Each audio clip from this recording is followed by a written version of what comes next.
And here to join us is the head coach, Brandon Gilliam of BYU Men's Soccer. Brandon, the move from the PDL now to University Club Soccer has put your life in fast forward. Extremely fast forward. How you holding up? I mean, you got, instead of a game next May, you've got a game now. Right. So we turn around, we play a game on Friday. So we're excited. Yeah. I mean, what else can you be, right? You jump right into it and you get going. When did this conversation start to be like, okay, I think it's time for a change. We need to go to University Club Soccer? Yeah, there's been a bit of a discussion over the couple of years now, just weighing in on the PDL and the benefits and the things that it offers. And so there's been a little bit of it behind the scenes, but the final decision was made in August, and we move forward with it. So explain what this means for BYU men's soccer to move out of the PDL.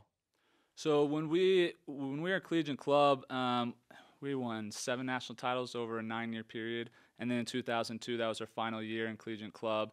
We still went to the national finals on that year.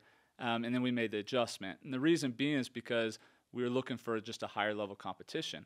And now we've been in it for 15 years, and the competition's fantastic. But the issue is it pulls us away from the university and the students because it plays May, June, and July.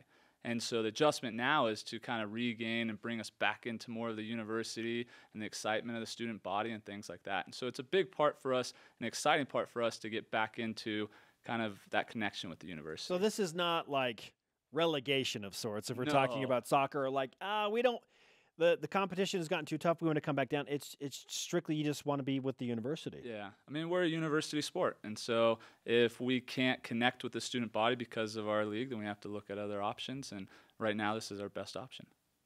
You were saying, now obviously you have a match coming up Friday, but you had tryouts. You just finished tryouts this morning. Talk about a quick turnaround. Right. So the good part is we finished up our main season in July. And so the players shouldn't be too rusty going into this. We have a lot of returning, but we also have a lot of new. We have, 5 returning freshmen or missionaries who got home in August.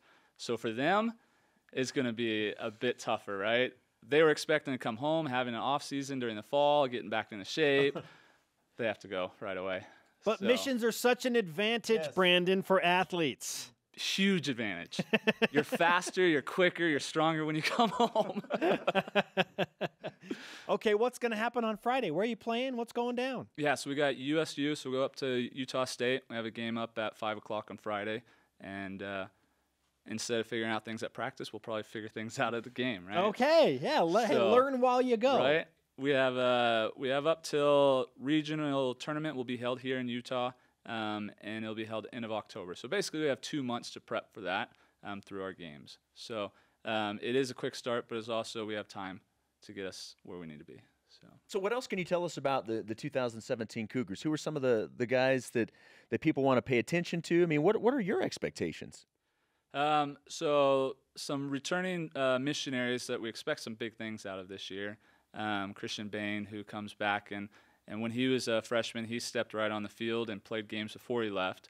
And then we'll have new goalkeepers who step in this year. So our 2 starters from the summer aren't with us, and so we'll expect some people to really step up in that area. But some of the returning players would be like Taylor Fankhauser in the middle of the field. We expect him to lead.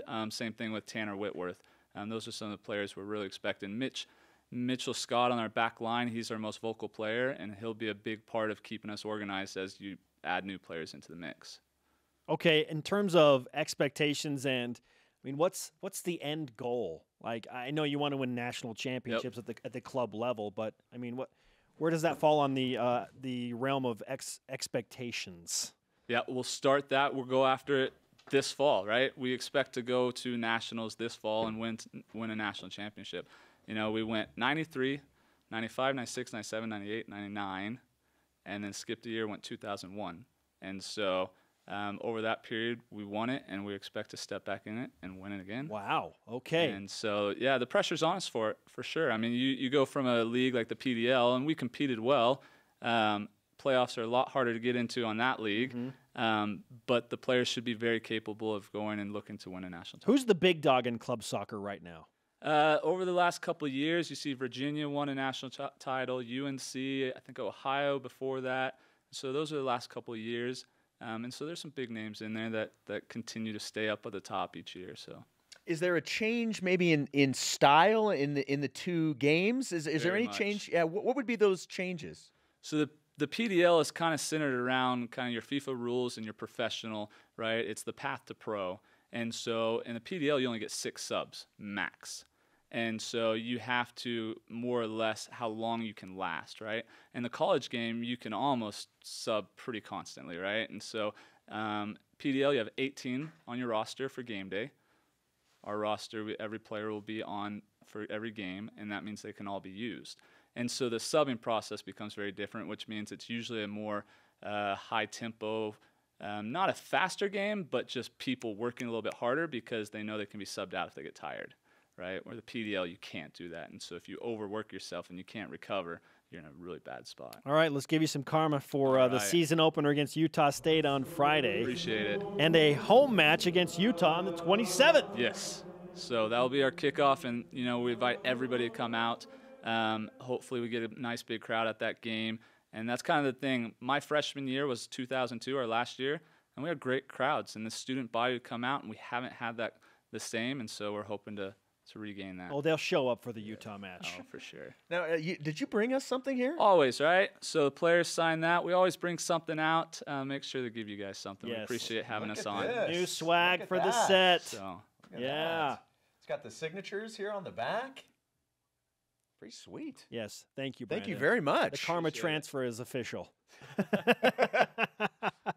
And good luck against Utah State on Friday. Thank you. Appreciate it. Holy cow.